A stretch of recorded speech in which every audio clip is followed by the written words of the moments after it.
In this lesson, we're going to be working to solve equations with negative numbers.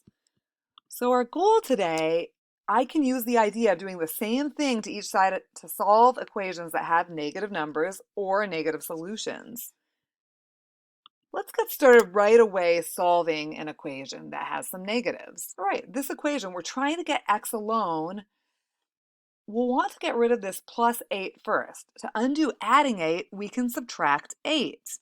And we want to make sure that we do that to both sides.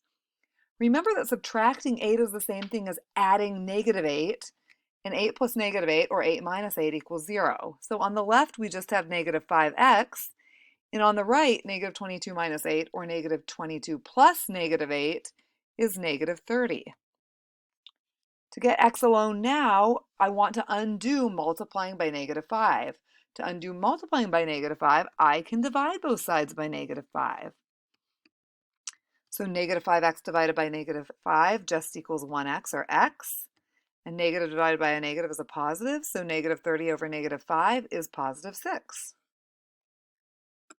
Just like always, I highly recommend you check your work. So to check it, we're going to plug 6 in for x. So we do negative 5 times 6 and add 8 and make sure we really get negative 22 as an answer. So negative 5 times 6 is negative 30.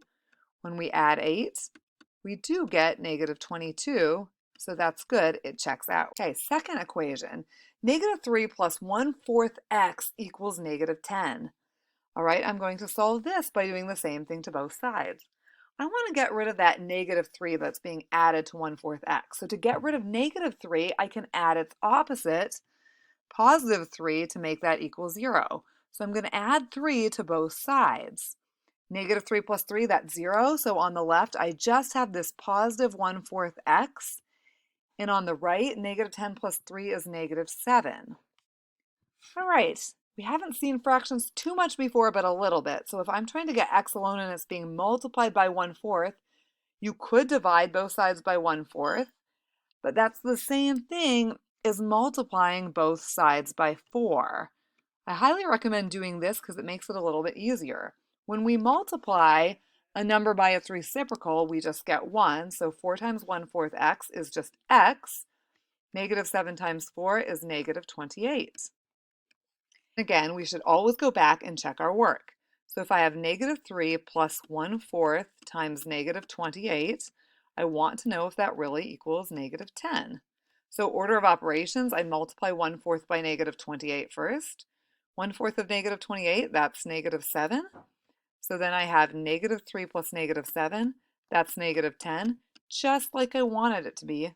All right, let's try to solve one more problem. So again, I'm trying to get my variable alone, and I want to do the same thing to both sides. Ooh, this time we have subtraction. So we have negative 2.5x minus 0.1 equals 3.3. Well, to get rid of subtracting, we can add, because a minus 0.1 and a positive 0.1 add up to 0. That's a great thing to add to both sides. So we're left on the left with negative 2.5x, and on the right, we have 3.4. Again, to undo multiplying by a number, we're going to divide by that same number. So I'm going to divide both sides by negative 2.5.